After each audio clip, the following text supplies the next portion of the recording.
Another day, another Amberlynn Reid reaction channel. Do we really need another one, I hear you say?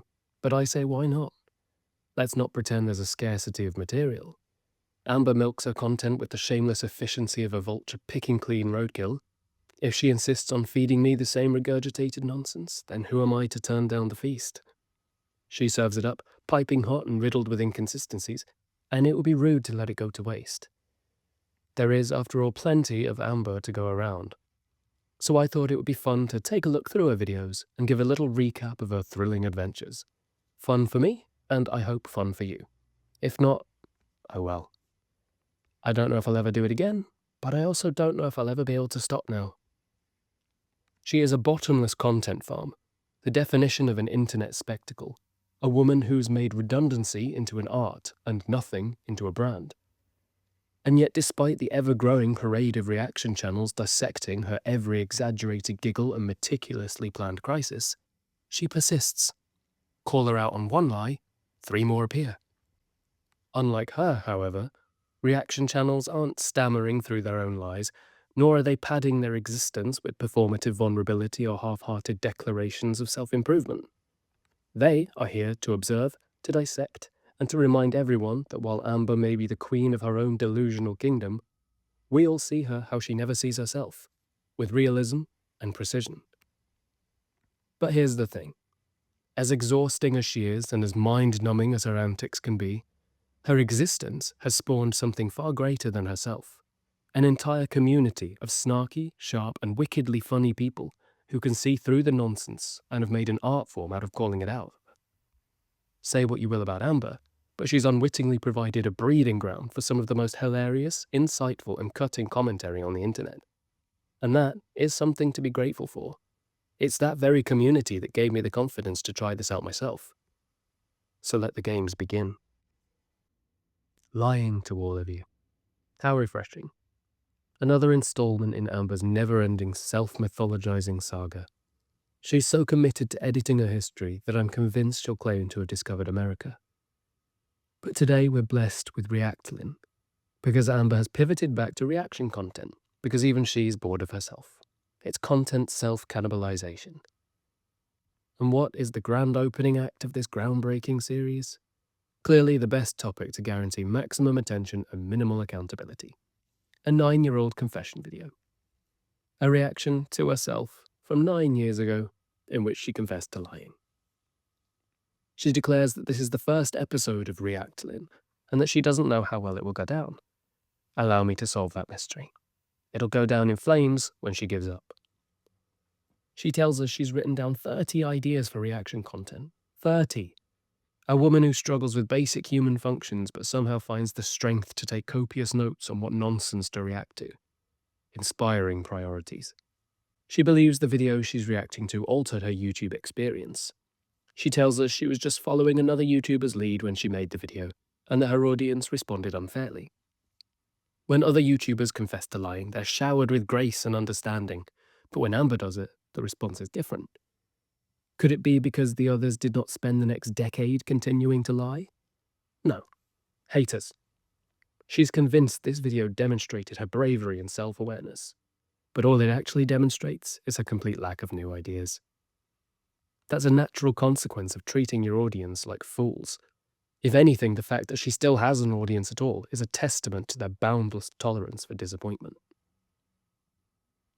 Immediately, she gives us a preemptive excuse. I was holding a lot of guilt. Guilt? No. Guilt suggests an understanding of wrongdoing. This was damage control, a PR stunt gone wrong because, shockingly, people react badly to being lied to. She whines that even when she was protecting herself, the backlash still happened. Amber, if a person has to lie to avoid backlash, it's usually because the truth is ugly. I've made sure to be honest and transparent ever since, she says, which is a bold claim from a woman who's gaslit her audience about every detail of her life, from the contents of her fridge to the existence of a mysterious specialist. She begins recounting her first lie, the reason for moving to Kentucky. She originally claimed it was to care for Destiny's mother. In reality, they simply wanted to leave Florida. A baffling thing to lie about, but of course she can't just admit that she lied, So now she retroactively scolds herself for not lying in a different, more efficient way.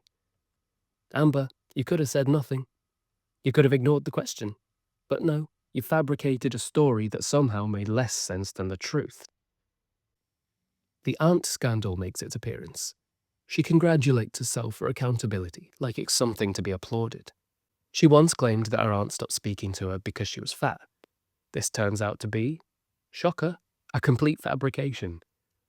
The truth, which she now begrudgingly acknowledges, is that the relationship ended because of Amber's behaviour. And yet she tells us she felt like her aunt abandoned her over her weight. Because if Amber feels something, then surely that's what must have happened. Surely her emotions dictate reality. Even now, with the benefit of hindsight, she still frames herself as the wounded party and the innocent victim of her own mistakes.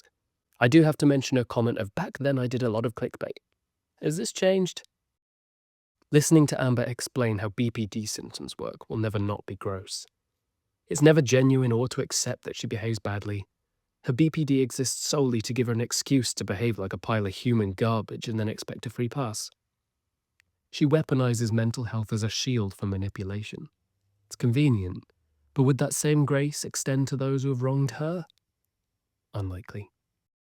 I love how she looks back on herself and speaks as if she's undergone such enormous change since then.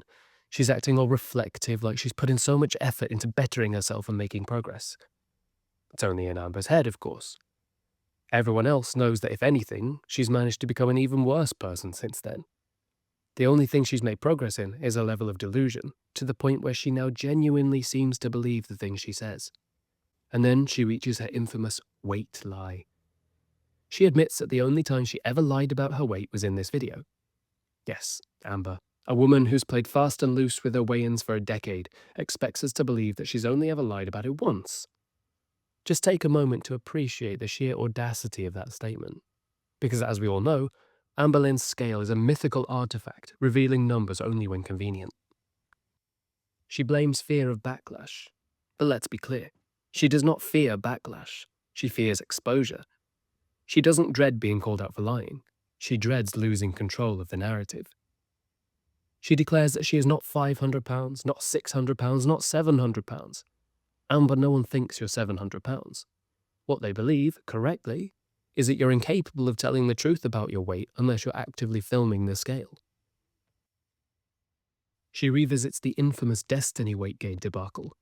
She originally swore to her audience that Destiny had not gained weight while dating her.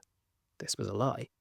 And now she reflects on it with wide-eyed disbelief, as if she herself is confused as to why she even said it. Amber, you lied because it's your nature. Not out of some noble desire to protect Destiny, but because the truth didn't suit the image you were selling at the time. She then informs us that Destiny didn't understand nutrition like I do. She blames Destiny for making her complacent and feels guilty about ruining Destiny's health at the same time. The mental gymnastics required to victimize and absolve herself in the same breath is remarkable. Amber, that line went viral for a reason.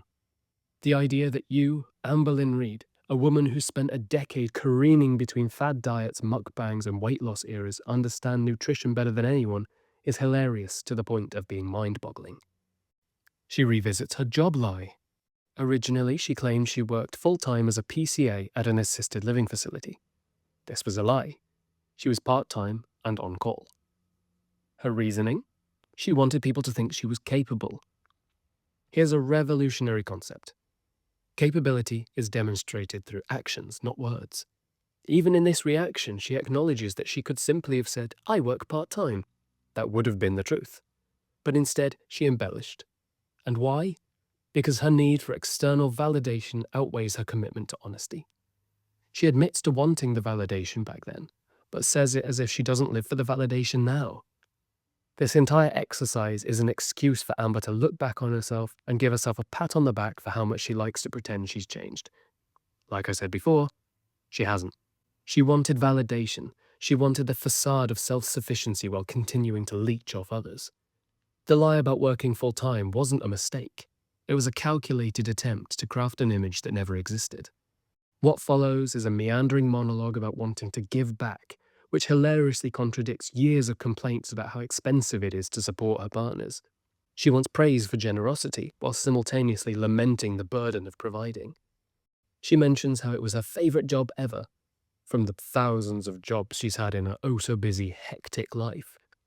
The people were amazing, she says.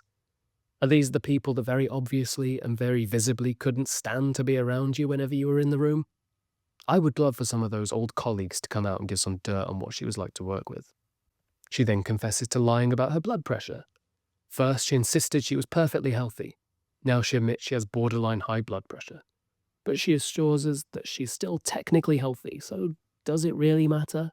Amber's entire brand for years has revolved around the claim that she's somehow the exception to morbid obesity, that despite her size, she's healthy. The problem is, that was never true. And now faced with inescapable reality, she still attempts to downplay it. She will die on the hill of technicalities while ignoring reality. In Amber's world, perception is more important than truth. She doesn't strive for health. She strives for plausible deniability. I was so whiny, she observed. Was?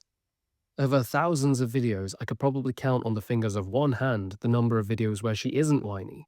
Thumbnails with forlorn, Oscar-worthy sad faces, weeping sessions with a complete lack of tears. Amber, you're still whiny. It's your entire personality. She then reflects on her mobility struggles. Amber, if watching this video made you realize that your stamina's improved, perhaps that's something you should already have known.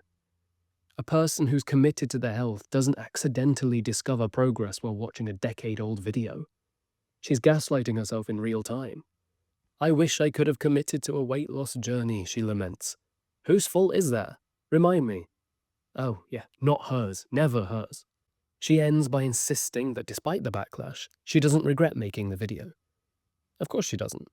Because at the end of the day, Amber cares less about the truth and more about the performance of redemption. This isn't about accountability. It's about deception. She doesn't want to be honest. She wants to be forgiven so she can feel special. But reacting to an old video about lies and sitting there agreeing with yourself probably isn't the best way to go about it. Reacting to this made me realize I was so immature back then. Yes, and in 9 years you'll watch this and think the same thing, because the cycle never ends. Growth requires action, not just empty monologues. This entire exercise wasn't about accountability.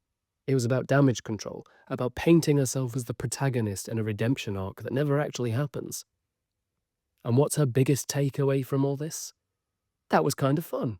Now I want to react to a million more videos. Let us pivot from introspection to monetization. Anyways, I hope that you guys did enjoy this video, and I'll see you in the next one. Bye. And we conclude my first entry in Amberlynn's eternal cycle of delusion, confession, deflection, and reinvention. This was not confession. This was a carefully curated attempt at narrative control. Every revelation was coated in excuses, every lie was minimized, and the victim complex remained intact. She's learned nothing, she'll change nothing, but at least we got another chapter in the never-ending saga of Amberlynn versus reality. Stay tuned for the inevitable follow-up where she contradicts this entire video in a matter of weeks. I suppose we should just be grateful it's reaction content and not more thirsty TikToks trying to lure another poor soul into signing up for the Amberlynn Reid caregiver experience.